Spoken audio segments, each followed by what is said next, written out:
Hey guys, welcome back to Foodly. So today we'll be making a jelly melly milkshake, so let's get started. So first you'll need 1 glass of milk, pour it in the blender, and there you go. You'll need 1 cup of jelly.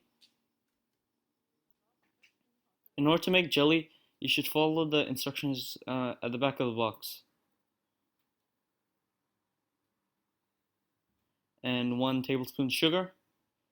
And guys, I'll actually be taking a 3-week break, so you won't see me for 3 weeks, and then after that I'll get started making videos again. So you blend. Yeah, and then pour into a same size glass. So that's the end of the video. So please subscribe, like the video, and share. And also comment on what to make next. So see you guys later.